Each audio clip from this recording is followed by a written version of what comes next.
میرے بھائیوں، بزرگوں، دوستوں، ایک آدمی نماز پڑھتا ہے، روزہ رکھتا ہے، تسبیح پڑھتا ہے، تلاوت کرتا ہے، جب تک زندہ رہے گا اس کے عمل باقی رہیں گے، وہ مر جائے گا اس کے عمل بھی ختم ہو جائیں گے۔ لیکن ایک آدمی اپنے بعد ہزاروں کو چھوڑ گیا دین پر چلنے والا، یہ مر گیا، اس کی نیکی نہیں مرے گی، اس کی نیکی باقی رہے گی، اس کی نیکی نہیں مرے گی۔ ہزاروں آدمی دین پر چل رہے ہوں گے، تسبیح تلاوت کر رہے ہوں گے، صحیح زندگی بنا رہے ہوں گے، دوسروں کی زندگی کی فکر کر رہے ہوں گے، یہ کمائی ہے اس کی، یہ مر گیا، اس کی نیکی نہیں مری، یہ کمائی ہے مستقل۔ آدمی کی ساری چیزیں چھین جاتی ہیں، بدن کے کپڑے بھی اتار لیے جاتے ہیں، جیب کے پیسے بھی نکال لیتے ہیں، جائیدادیں بڑھ جاتی ہیں، مال بڑھ جاتا ہے، لیکن نیکی کا کوئی وارث نہیں ہوتا۔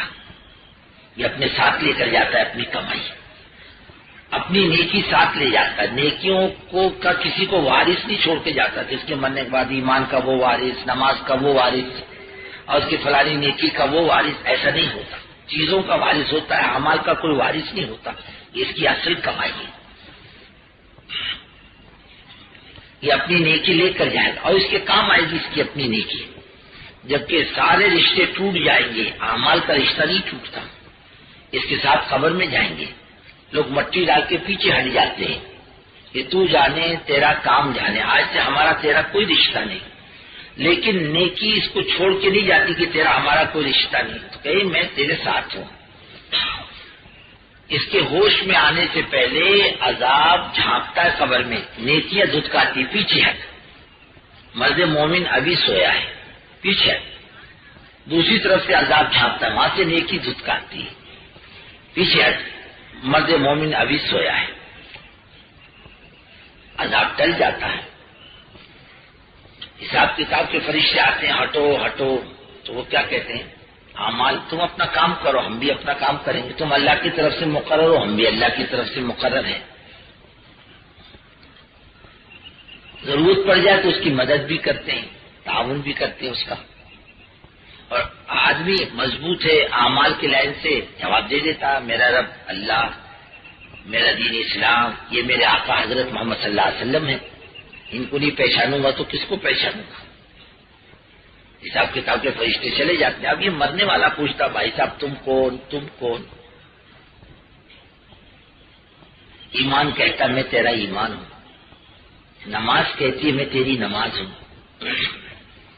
یہ کلام پاک جس کو کبھی دن کے اجالے میں، کبھی رات کے اندھیرے میں، کبھی نماز میں، کبھی نماز سے باہر یہ تلاوت کرتا ہے، یہ بھی خوبصورت جوان کی شکل میں رہتا ہے، جنت سے بستر لے کر آتا ہے، اس کی قبر میں بستر بچھاتا ہے، اپنی رحمت کے پروں میں سمیٹتا ہے، اللہ سے لڑائی جھگڑا کرتا ہے اور اللہ سے مرنے والے کی سفارش کرتا ہے۔ اللہ کے نزدیک نبیوں اور فرشتوں سے زیادہ معتبر ہے کلام پاک کی سفارش، یہ ساتھ رہتا ہے۔ یہ پوچھتا، بھائی صاحب آپ کون؟ میں تیرا کلام پاک ہوں جس کو تو پڑھتا تھا، آج تیرے کو مدد کی ضرورت نہیں ہے، کل میں اپنی وجاہت سے تیری مدد کروں گا، سو جا آرام سے دلہن کی طرح، قیامت تک اب تجھے کوئی جگانے کے لیے نہیں آئے گا، نوم کو نومت العروس، پہلی رات کی دلہن کی طرح سو جا، اب تیرے کو کوئی غم نہیں۔ اب یہ پیر پھیلا کے اطمینان سے قیامت تک کے سو گا، اس کو ہم غم کچھ بھی نہیں ہوگا، بلکہ حدیث پاک میں آتا ہے پوری مدت قبر مرد مومن کے لیے، پوری مدت قبر فجر کی 2 رکعت سنت کے برابر ہوگی، اور سب سے ہلکی نماز کون سی ہے؟ یصلی رکعتین خفیفتین، یعنی حضور پاک صلی اللہ علیہ وسلم فجر کی 2 رکعت باوجود نماز کے حریص ہونے کے 2 رکعت پڑھتے، ہلکی پڑھتے، قل یا ایھا الکافرون قل ھو اللہ احد، یہ 2 صورتیں فجر کی سنتوں میں پڑھتے، کتنی ہلکی ہوگی؟ پوری مدت قبر اس کو ایسی معلوم ہوگی جیسے میں نے فجر کی 2 رکعت سنت پڑھ لی۔ جب اس کو ہوش آئے گا تو کہے گا میرے کو اتنا جلدی کائے کو جگایا؟ ارے بابا کائے کا جگہ، تو صدیوں سویا ہے۔ کتنا سویا؟ ایک طالب علم مدرسے میں 8 ذی الحج کو چھٹی ہوئی عید الضحیٰ کی، کہنے گا میں نے رات بھر کتاب دیکھی ہے اور میں سو جاتا ہوں، میرے کو ظہر کی نماز میں جگا لینا، سو گیا 8 سویا 9 سویا، کسی نے جگایا نہیں اس کو۔ 10 تاریخ کو عید کی نماز کو طلبہ جانے لگے، او مولوی صاحب، او بھائی صاحب ذرا اٹھو۔ بولے کائی کے لیے؟ بولے عید کی نماز پڑھنے کے لیے۔ جا، میں نے ظہر نہیں پڑھی۔ بولے آج کی عید کیسی نماز پڑھوں گا؟ عید آئے کیسے ابھی تک؟ اللہ کے بندے آج 10 تاریخ، ہاں اٹھ کے بیٹھا 10 تاریخ، ارے میں 3 دن تک سویا۔ بولے ہاں تو 3 دن تک سویا، تیرے کو کسی نے جگایا نہیں، تجھ کو پتہ ہی چلا میں 3 دن تک سویا۔ حضرت عزیر علیہ السلام 100 سال سوئے۔ ایک مرتبہ اللہ نے سے پوچھا کیف تحیی الموت، یعنی مرنے والے کو آپ کیسے زندہ کرتے ہیں؟ کہا تم کو اطمینان نہیں ہے؟ اللہ تعالیٰ یقین تو ہے لیکن اطمینان قلب چاہتا ہوں۔ حضرت عزیر علیہ السلام سفر میں تھے تو اس کا ساتھ تھا، گدھا سواری کا ساتھ تھا، سو گئے تو سو گئے، گدھا مرا گیا، سڑ گیا، اور کھانا نہیں سڑا، ویسے ہی کھانا۔ 100 سال کے بعد حضرت عزیر کو ہوش آیا۔ اتنے سال کے بعد اب اٹھے، اے عزیر کم لبست؟ اعلی لبست یومن اور بعض یوم، ایک دن یا ایک دن سے کم بیش سویا ہوں؟ ارے فرمایا سوئے ہو تم 100 سال تک، 100 عام 100 سال تک۔ فانظر الی طعامک و شرابک لم یتسنى، دیکھو تمہارے کھانے پینے کو یہ نہیں سڑا، گدھا مرا گیا تمہارا۔ ہاں 100 سال سوئے؟ ہاں 100 سال سوئے، اور ان کو پتہ بھی نہیں چلا میں 100 سال سویا۔ ہے نا بھائی؟ ایک 1900 میرے خیال سے 60-61 کی بات ہے، ایک ٹرین بمبئی سے چلتی تھی نا، سکندرآباد بمبئی سے حیدرآباد تک، وہ حیدرآباد سے پہلے وہ پل ٹوٹ گیا تھا بارش کے موسم میں، اس کو پتہ نہیں چلا ڈرائیور کو، اس نے گاڑی چلائی اور گر گیا کھائی میں، آگے کے سارے ڈبے کھائی میں، چیخ پکار ہنگامہ شور، لوگ دوڑے۔ ایک دن تک 24 گھنٹے تک یا 30-40 گھنٹے تک ٹرین وہاں رکی رہی، سارا کام ہوتا رہا۔ پیچھے آخری ڈبے میں ایک بنیا مارواڑی سویا تھا، بمبئی سے گیا تھا مال خریدنے حیدرآباد۔ اس کو 2 دن کے بعد اس کی آنکھ کھلی، پوچھ کے کھڑے ہو کر پوچھنے لگا بھائی صاحب یہ کون سا اسٹیشن ہے؟ ارے اسٹیشن کے بچے بولے لوگ مر رہے، تیرے کو پتہ ہی نہیں کیا ہو رہا؟ میں پیر پھیلا کر اطمینان کی نیند سوتا رہا، مجھے پتہ ہی نہیں چلا کیا ہوا۔ یہ دنیا کے حالات ہے، پتہ ہی نہیں چلتا۔ ایسے مرد مومن کو قبر کی مدت کا پتہ ہی نہیں چلے گا، ارے وہ کون سی قبر، کون سا حساب کتاب۔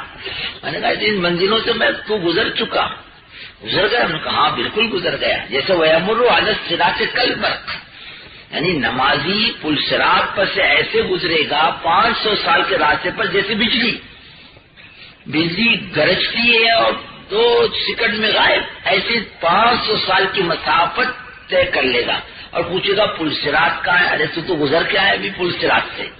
ایسے مرد مومن کو قبر میں صدیوں کے سونے کے بعد بھی ایسے ہی محسوس ہوگا میں ابھی سویا، اور کہے گا اتنی جلدی کائے کو جگایا میرے کو، میں ابھی تو سویا تھا۔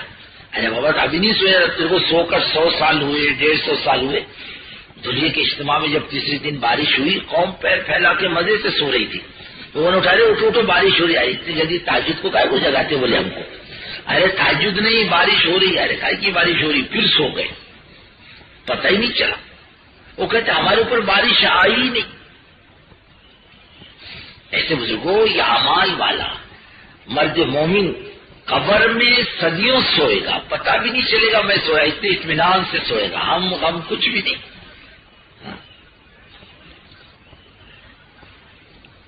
یہ اس کی اپنی زندگی کا مسئلہ ہے، قبر کا قیامت تک کا مسئلہ ہے۔ ہمارے قیامت میں بھی کام آئیں گے۔ آتا ہے نا حدیث پاک میں 3 آدمی قیامت کے دن خدا کے عرش کے سائے میں ہوں گے۔ کس کے سائے میں؟ خدا کے عرش کے سائے میں۔ ایک جوان عبادت گزار، ایک عادل بادشاہ، اور ایک نماز کا دائی۔ خدا کے عرش کے سائے میں ہوں گے قیامت کے دن، جبکہ اللہ کے سائے کے علاوہ کوئی سایہ نہیں ہوگا۔ یہ چلنا پھرنا، یہ اللہ کے راستے کی ٹھوکریں کھانا، نرم گرم برداشت کرنا، اور چل پھر کر کے دھکے کھانا، تکلیفیں اٹھانا، اپنے مزاج کے خلاف کھانے کھانا، اپنے مزاج کے خلاف سونا، ساری چیزیں جھیلے گا یہاں پر، اور نہ جانے کیا کیا کرو۔ اللہ پوچھیں گے بندہ کیوں جھیل رہا؟ کہ اللہ تیری نسبت ہے اور کوئی نسبت نہیں دوسری، صرف اللہ کی نسبت۔ اللہ بھی تو قدردان ہے، نہ قدرے تھوڑی ہیں، وہ بھی تو بڑے زبردست قدردان ہیں، نوازنا خوب جانتے ہیں۔ ہم کسی کے ساتھ بھلائی کا معاملہ کریں گے اپنی ذات کے اعتبار سے، اور اوپر والا بندوں سے معاملہ کرے گا اپنی ذات سے۔ بہت قدردان، خدا کی قسم مخلوق میں کوئی اتنا قدردان نہیں جتنا وہ خالق قدردان ہے، بڑی قدرت والا، بڑی طاقت والا، سارے زمین آسمان کے خزانوں کا مالک۔ وَإِن مِّن شَيْءٍ إِلَّا عِندَنَا خَزَائِنُهُ، یہ بہت کام آئے گی یہ نسبت۔ جب سارے رشتے ٹوٹ جائیں گے اس کا رشتہ باقی رہے گا، اللہ کے راستے کا ٹھوکرے کھانا، اللہ کے راستے میں چلنا پھرنا، ساری تکلیفوں کو برداشت کرنا بہت کام آئے گا انشاءاللہ آخرت میں۔ ہم اسی نسبت پر یہاں پر بھی آئے ہیں، اور کوئی نسبت ہماری نہیں ہے۔ اللہ تعالیٰ اس نسبت پر مغفرت بھی کر دے تو ہمارا اور آپ کا بیڑا پار ہے۔ اور آتا بھی ہے کہ دین کی مجلسوں سے جب آدمی اٹھتا ہے تو فرشتہ کہتا قوموا مغفورا لکم، اٹھ جاؤ، اللہ نے تمہاری سب کی مغفرت کر دی۔